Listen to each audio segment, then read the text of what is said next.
Ako po si John David. O David na lang.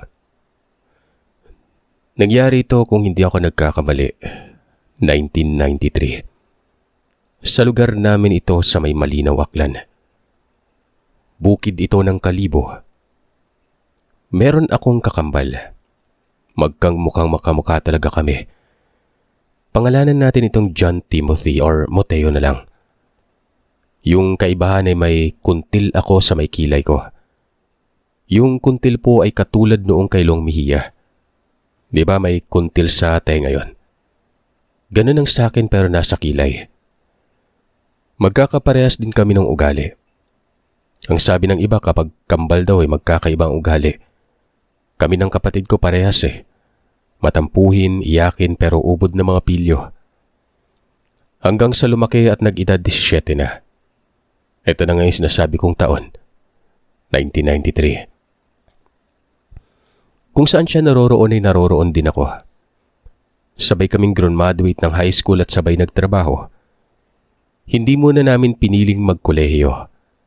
Hindi naman sa hindi kaya ng mga magulang namin pero ginusto lang muna naming magtrabaho noon.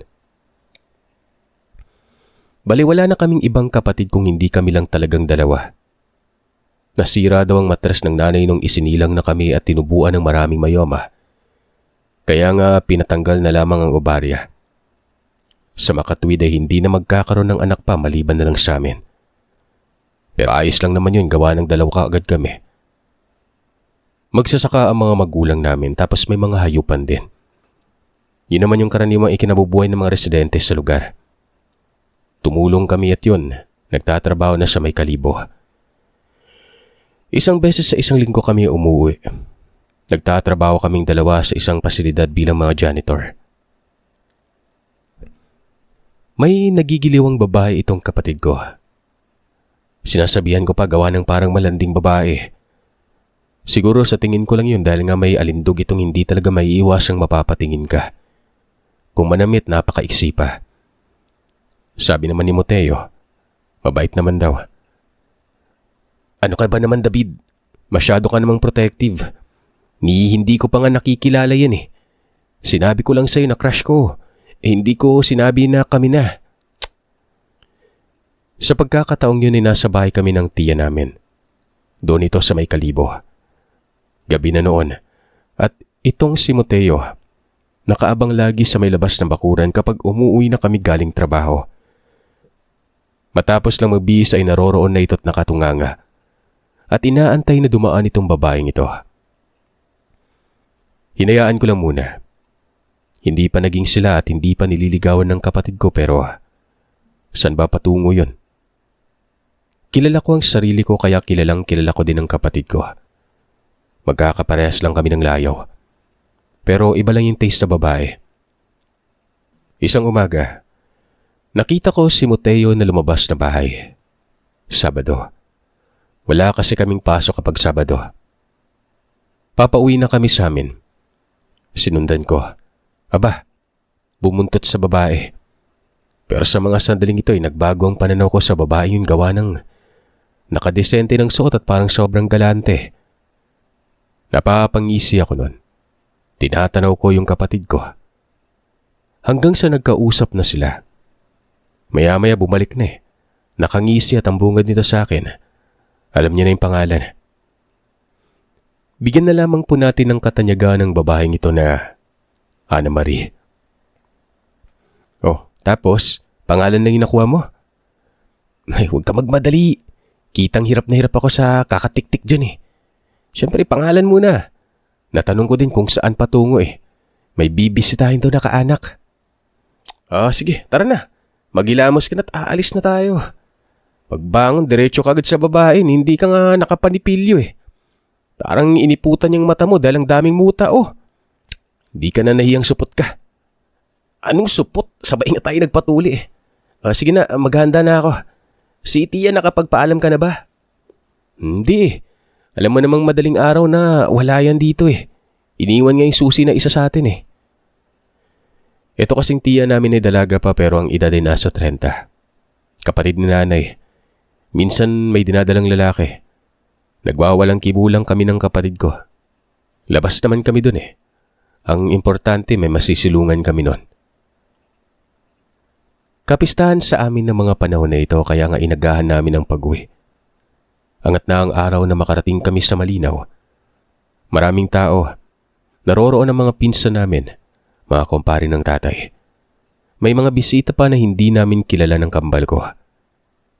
Masaya, syempre, isang beses lang sa isang taon to eh. Gala ka agad.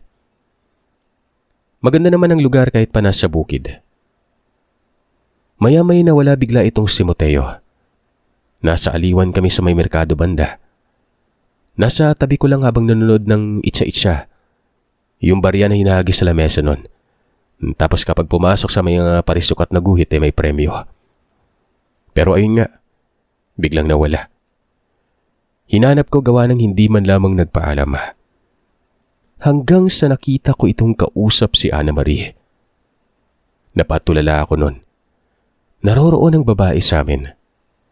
Lumapit ako tapos ipinakilala ako ng kapatid ko. Sabi pa niya parang coincidence na yung pag-alis pala ni Ana Marie papunta dito sa piyesta sa amin. Pero noong tanungin ni Mateo kung saan nakikipiesta para bang naguguluhan. May tinuro lang na lugar at ang sabi, kaanak niya umano. Kakarating lamang din umano ni Ana Marie noon. Binigyan ko ng oras silang dalawa para makapag-usap. Alam niyo Sir Seth, may itsura si Ana Marie. Ultimong ako nga noon na hindi ko napigilang humanga. Dati iba yung tingin ko sa kanya pero ngayon parang malaanghel na. Ano ba itong nangyari at dinala ito ni Mateo si Ana Marie sa amin? Inakaisikaso ng nanay ko. Tapos napatitig sa akin si nanay noon. Nga pala, pangalanan natin ang mga magulang namin na nanay Atela at tatay Boyong. Nasa labas ang tatay abala sa kaiinom habang nagluluto ng putahe. 2 baboy kasi ang kinatay. Kung sa bagay marami talaga kaming bisita kahit pa man ganun lang ang estado ng buhay namin. Ito namang tirahan namin ay sapat sa lakay ng bahay. Hamakan at bungalow. May biranda na makikita naman doon ang korte o basketball court. Naroroon ang peryahan. Sino yan, David? Kasintahan ba yan ng kapatid mo? Maganda ah. Kakakilala pa lang nila, Nay. Hindi pa siguro kasintahan yan. Ewan ko. Parang nababaliw ngayon si Mateo dyan eh. Maganda naman kasi anak. Tingnan mo sakto sa tindig. Mukhang mayaman. Kakakilala pa lang ba? Tapos, anong nababaliw yung kapatid mo dyan? Doon po kasi banda nakatira sa lugar nila tiya yan. Tapos nagkita sila kaninang umaga doon sa kalsada sa tapat ng bahay ni tiya. Doon pa lang niya nalaman yung pangalan. Pero parati nang tinitingnan ni Mateo yan. Parang sinadya nga ng tadhana kasi yung pag-alis niyang babae dito pala makikipiesta. May kaanak pero hindi naman dumiretso doon. Dito pa nga unang sampa niyan sa bahay natin eh. Nako talaga ba? Kayo talagang dalawa? Ang lalakas ng loob niyo. Nakauna nga lang itong si Mateo. Mali mo anak magkatuluyan ng mga yan. Magkakaroon na kagad kami ng apo ng tatay Boyong mo. Kung titingnan silang dalawa, parang magkasintahan na. Itong si Ana Marie pangiti-ngiti eh. Humahawak naman sa bewang ang kapatid ko ng pasimple. Yung parang nanananching. Pero hindi pumapalag si Ana Marie. Hindi pa natapos doon kasi nga, sumama pa itong si Mateo kung saan ito na ang lugar ng kaanak o mano ng babae. Sumunod ako. Nainggit ako eh. Nagbabaka sakaling baka may matagpuan din ng babae. Siguro nasa 4 na kanto ang layo mula sa bahay namin ang tirahan ng kaanak o mano ni Ana Marie. Pero noong naroroon na kami, para bang nag-ibang ugali ng babae. Nagmano ang babae, nangumusta at nagbigay ng respeto. Pero itong titig ng pamilya doon kakaiba. Yung hilaw ng ngiti. Tumatango pero parang magbigay na lang ng respeto sa mga naroroon. Kinalabit ko si Mateo. Kako, Mateo, tol. Sigurado ka ba nakaanak niya yung nakatira dito? Parang hindi mukhang hindi imbitado. Ka na lamang ingay dyan. Kung gusto mong kumain ka na lang. Busog pa ako Kayo na lang. Sagot ko. Ilang mga sandali ay may dumating na babae. Kilala ko. Kilala namin ang kapatid ko gawa ng kamag-aral namin yon. Kinawayan nito si Ana Maria tinawag. Gumaan ang loob ko kasi nga may nakakakilala sa kanya. Napapamura pa nga ako noon tapos napawi ka ng sarili na, yes. Pero ganoon na lamang ang pagkapahiya namin noon gawa ng, ito palang bahay na pinasok namin ay hindi yun ang tirahan ng kamag-anak ng babae. Hinila si Ana Marie palabas. Tinuro ang bahay sa unahan. Malapit na ito sa ilog. Nagkatitigan kami ni Mateo na parabang ang bilis naging balisa mga mukha namin. Tol, ibaba mo yung plato, tol. Hindi ka pa naman nakasandok, di ba? Tingnan mo, hindi alam ni Ana Marie kung nasaan banda yung bahay nang nag-imbita sa kanya. Ikaw siguro yung nagdala dito, no? Nakakaya. Sabi niya naman kasi nasa may tindahan na kulay berde yung kulay. Ito di ba nga may tindahan dyan? Landmark yan nila eh. Nasa likod pala. Huwag ka magpapalata ah. Tara, sibat na tayo. Nagkakatulakan kami ni Mateo palabas. Sabi ko sa kanya huwag na naming sundan pa kung saan nagtungo ang babae. Baka mali na naman eh. Kahihiyan na naman yun. Pero ayon sa kapatid ko, kung gusto ko daw umuwi ay pwede. Wala naman namanong pipigil sa akin. Kamuntikan ko na masuntok. Nagpigil lang ako pero hindi ko maiwan ang kapatid ko eh. Gaya ng sinasabi ko, kung nasaan siya ay naroroon din ako. Kung ano ang layaw ng isa, layaw din ng isa pa. Ganon kami ka-close kahit pa nagkakainitan ng ulo. Pero wala ni isa sa amin ang nagtatanim ng sama ng loob. Parang joke na lang yung pagtatalo namin nun. Yung babaeng kamag-aral namin ay pangalanan nating Carmel. Pinsang buo niya pala itong si Ana Marie. Naroroon na kami sa bahay nila eh. Nasa biranda. Sila Ana Marie ay nasa loob. Kausap yung mga magulang ni Carmel. Hindi ko alam kung anong pumasok sa isip ng kapatid ko at bigla na lang yun nagpawika ng, Tol, si Carmel na lang kayong tiradahin mo. Para may pares ka. Loko ka ba? May tiis ako no? Ano akala mo sa akin? Para namang hindi naliligo yung si Carmel eh. Napagkakamalan nga nating aswang yun eh. Kinakawayan kami ni Carmel. Sumasabat kami ng kaway pero hindi na kami pumasok ng bahay. Naroroon lang talaga kami sa beranda. Sadyang nadala lang kami sa kahiyang sumampal sa amin kanina. Ilang mga sandali, lumabas na sila nun. Tapos na sigurong kumain. Tumabi si Carmel sa akin. Tumabi naman sa kapatid ko si Ana Marie. Sinisiko ako ng kapatid ko. Alam ko na yung ibig niyang sabihin. Pero hindi ko pinapansin. Hanggang sa nag-aya si Carmel na magtungo daw kami doon sa kaanak nila na naroroon naman sa unahan pa. Sa tawid ito ng ilog. Nagtungo kami doon. Yung kapatid ko feel na nobby niya ng babae. Masaya. Tapos itong si Ana Marie para bang sumasakay kay Mateo. Pakiramdam ko lang yun Kasi nga wala namang reklamo ito. May mga pagkakataon pang humahawak sa bisig ni Mateo yung babae.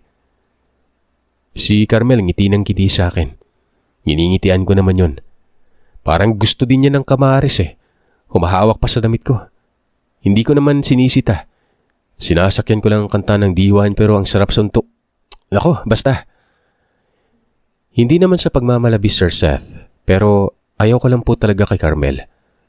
Hindi ako kagwapuhan. Katulad lang ako ng mga mukha ng karaniwan. Sinanay lang yung nagsasabing mga gwapo daw kami ng kapatid ko Sinungaling naman yung sinanay. Pinapalubag lang yung loob namin nun. Dito sa lugar na ito na sinasabing kaanak nila Carmel, ay hindi pa kami minsan napapagala. Marami kasing nagsasabi na may iba sa nakatira na aswang. Alam namin ang pagbantog ng aswang sa panay. Ito kasing sentro ng kababalagan sa buong bansa. Kaya kahit hanggang kwento lang naglilikha pa rin ito ng takot. Sa mga oras na ito ay nagpapalinga-linga ako. Nakikiramdam. Huminto na sa isang banda ako noon tapos pinapanood ko lang silang lumalapit sa mga bahay-bahay. Maraming tahanan doon. At sakop pa ito ng barangay. Kaya pati dito ay may piyesta din. Hindi na ako bumuntot pa. Wala na eh. Nalalason ang kapatid ko sa kapritsyuhan niya. Wala na siyang paki sa akin sa tingin ko. Hanggang sa lumapit sa akin si Mateo. Umuwi na daw kami gawa ng dapit hapon na. Magkikita na lamang daw sa sayawan. Kako naman pagod na ako, pero walang pagod sa atin, tol. Ako ay ikaw, ikaw ay ako. Malakas ako at alam kong ganun ka rin. Sige na, umuwi na muna tayo. Tara na nga. Teka lang sandali ah. Ako na lang yung naiilang sa pinagagawa mo eh. Kung makatrato ka sa babae parang kayo na eh. Hindi ka pa nga nang ligaw. Sinasamahan mo lang. Sos, naiinggit ka lang. Alam mo tol, ganyan ang simula ng tinatawag na ligaw. Hindi pwedeng sabing I love you agad. Bakit sasabihin mo ba yun sa taong kakakilala mo pa lang? Di ba hindi? Siyempre, konting kembot mo na. Pagpaparamdam tapos lambing. Para kapag nanligaw na alam mo na yun, smooth. Di ka maihirapan. Dami mong alam. Parehas lang naman tayo. Ano ka matalino? May nakaipit ng karni dyan sa ngipin mo. Di ka na nahiya. Ngisi ka ng ngisi sa harap ni Ana Marie. Kadiri. Umuwi kami noon at na makarating sa bahay. Itong si nanay nakataas palang antena. Kami ang sinusubaybayan. Paano ba naman kasi ay nagtanong yon sa kung kamusta daw ang lakad namin? May napala daw ba? May nadagit ba umanong babae? Siyempre nay, ako merong paparating. Itong si David nirereto ko kay Carmel kaso ayaw niya naman dun. Mukhang aswang daw. Anong mukhang aswang? Maganda naman yun ha. Naku nay, masyado lang kayo nagmamadali na magkaapo. Pwede naman sa ibang babae. Pero naku, huwag naman dun sa parang aswang. Aswang, parang aswang yun si Carmel eh. Ang weirdo nga ng mga magulang nan tapos yung kapatid na lalaki parang kakain ng tao kung makatitig eh. Pinagtawanan ako ni nanay at ni Mateo. Napapatawan na lamang din ako noon. Kasi nga, gano'n naman kami sa bahay. Tuksuhan. Lasing na si tatay. Biglang lumapit tapos may sinabing nagpatulala sa amin noon. Hoy, kayong dalawa. May nakapagsabi na nagtungo daw kayo doon sa tawid ng ilog ah. Kumain ba kayo doon? Sana walang kumain sa inyo ah. Ikaw Atela, lakas ng tao mo parang hindi mo naman alam na may aswang dyan eh. Sumasang-ayon ka pa dito sa mga anak mo, hindi mo na lang sinita. Walang nakakibo sa aming tatlo. Naniniwala din kasi si tatay na may aswang sa lugar na yon. Alam din yun ni nanay kasi nga may pagkakataon ng may namataang aswang na gumagala at patungo pa doon. Kaya nga hinihinala na may aswang na nakikis sa lamuha lang doon at malamang alam ito ng ilan sa nakatira doon. Kumbaga, kilala nila pero nagmamaang-maangan lang. Kinagabihan, sputing kami ng kapatid ko. Suot na yung pinakamalakas na damit na panggala. Kala mo sisimba pero pupunta lang pala ng sayawan nun. Naroroon lang sa malapit sa amin. Mineral oil ang pahid sa mga buhok tapos Johnson ang pabango, baby cologne. Basta magkakaparehas lang kami ng damit ng kapatid ko. Kulay lang ng pantalon ang pinagkaiba. Nagkita-kita sa labas ng diskuhan. Mabilis kong napansin ang reaksyon ni Ana Marie. Imbis na parang matutuwa para bang balisa pa ito. Baliwala lang naman ito kay Mateo kasi nga ang karakas niya sa mga sandaling ito ay ang makasama lamang ang babae. Pumasok kami ng diskuhan. Ganoon pa rin si Ana Marie. Parang ako pa yung nanliligaw dito kasi nga ako lang ang nakikiramdam. Si Mateo wala talaga eh. Ngisi lang ng ngisi. Sarap sundutin ng mga mata. Hindi ko naman pinuna. Gusto niya eh. Hanggang sa ito na. Nagkayayaan na ng inuman. Umiinom kami ng kapatid ko. Bali bukod kay Carmel, may dalawang babae pa noon. Yung tipong parang mga sabog sa droga. Hindi pa nga nakakainom, iba na akong makatitig at magsalita. Parang matagal na kami magkakaibigan. Inuman tapos iiwan ng lames at sayawan. Hanggang sa nagpaiwan ako. Naalibadbaran kasi ako dito kay Carmel. Hawak ng hawak sa bisig ko. Kung hindi lang masama ang sitayin sinita ko na. Nakatingin lang ako sa kanila na sumasayaw. Hanggang sa nakita ko si Mateo na hinila ng pinsan namin. Dinala yon sa lamesa nila. Hindi siya napansin ni Ana Marie. Hinahanap ni Ana Marie ang kapatid ko. Tarantang-taranta si Ana Marie. Hanggang sa nakita kong paparating ito sa akin. Tinawag pa akong si Mateo. Napagkamalan niya akong kakambal ko. Andiyan ka lang pala, Mateo. Nasaan na ba yung kambal mo? Uuwi ako Kailangan kong makalayo sa lugar na ito. Napasimangot ang mukha ko noon. Hindi ko naman sinabing ako si David para na rin hindi ito maasiwa. Kako naman bakit? Bakit kailangan niya makalayo? Ayon sa kanya pinanaywala daw siya ni Carmel na ayos lang daw bumisita sa kanila. Dati pa umanong galit sina Carmel sa pamilya nitong si Ana Marie. Nagdududa daw itong si Ana Marie na baka itong sila Carmel ang dahilan sa pagkamatay ng mga magulang niya. Pero wala naman siyang ebidensya. Ang sabi pa nito ni Ana Marie, sabihan ko umano ang kambal ko na umalis na. Naiwasan sila dahil nga aswang ang angkan ng mga ito. Hindi ako nakapagsalita. Napatulala at nanigas ang katawan ko noon. Pagkaalis ni Ana Marie, nagmumura ako. Kaagad kong pinuntahan si Mateo. Hinila ko yon kahit pa nagpupumiglas. Sabi pa noon ano daw ang problema. Nasa sayawan pa naman daw si Ana Marie. Nung madala ko na sa isang banda na medyo distansya sa mga tao, ay sinabi ko ang lahat noon. Umalis si Ana Marie, tol. Nagpagkamalan niyang ikaw ako. Sa'yo dapat sasabihin yung mga sinabi niya sa akin Namimiligro daw siya dahil nga aswang sila Carmel. Hindi mo pinigilan, tol? Hindi. Hindi ako nakagalaw Nagulat ako sa sinabi niya Walang ano-anong tumakbo palabas ng diskuhan ng kapatid ko. Hinabol ko naman ito. Hindi ko naabutan kasi nga maraming nakaharang na tao sa may gate. Wala na talaga. Dire-diretso yun na animoy wala na sa sarili. Hinanap ko pero hindi ko natagpuan. Inantay ko ito sa may diskuhan pero wala. Hindi pumalik. Nag-open gate na lang pero wala pa rin. Pinili kong umuwi sa inaakalang baka naroroon sa bahay kaso wala Tulog na si nanay. Si tatay naman nakikipag-unuman pa rin. Gigisingin ko sana si nanay kaso baka mabahala naman ito. Kaya nanatili akong tahimik noon. Nag-umaga na lang noon wala pa rin si Mateo. Dito ko na sinabi kay nanay na sumama ata ito kay Ana Marie. Hindi ko na kasi nakita sa may diskuhan. Hindi ko sinabi ang mga nabanggit sa akin ng babae. Lalo't alam ko nang ikakabahala lamang ng mga magulang ko. Sabi ni tatay baka umuwi din sa bahay nila Carmel. Wika ko naman hindi.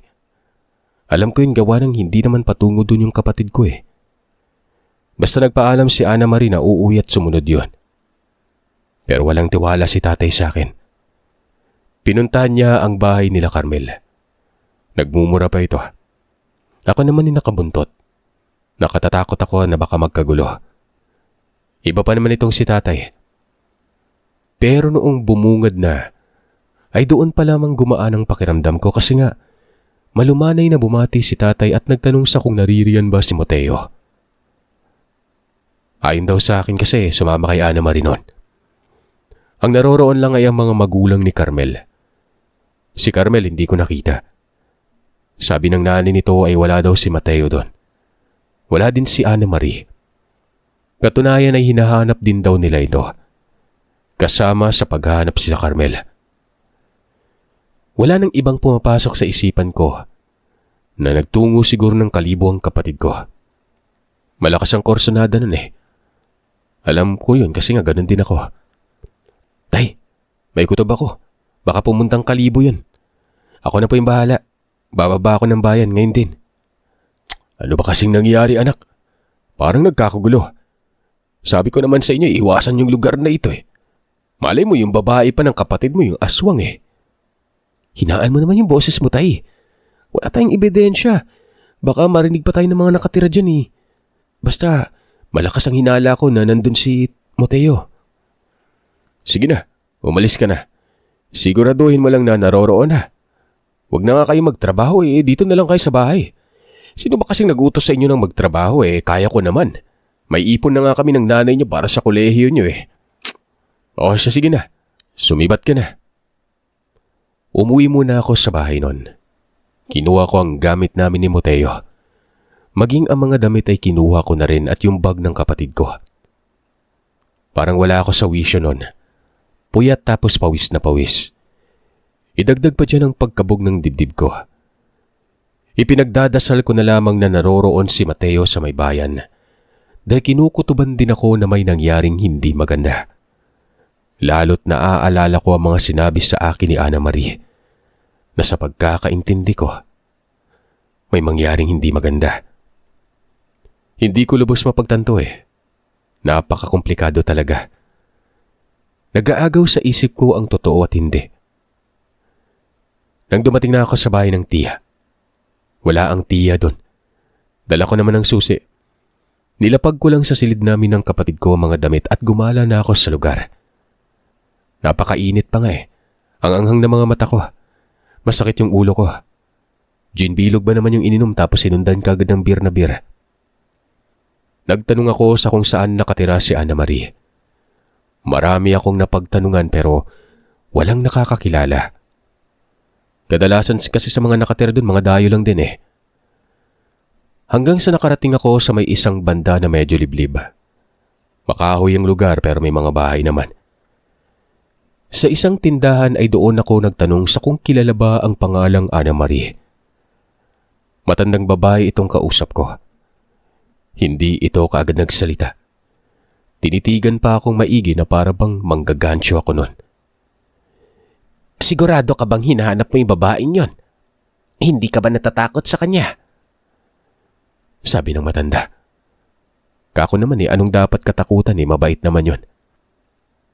Maraming naniniwala dito na aswang yung Ana Marie na yon. Yung mga magulang noon ni aswang. Pinatay ng kapwa aswang. Diyan sa may iskinitang yan. Diyan ang bahay nila banda. Kung ayaw mong maniwala ay nasa sayo yon. Hindi naman kita kaano-ano. Pangit din yung mukha mo. Aswang ka din siguro. Lawi manang. Kung makalait kayo, kala nyo kompleto pa yung ngipin nyo. Salamat ha. Kaalis na nga.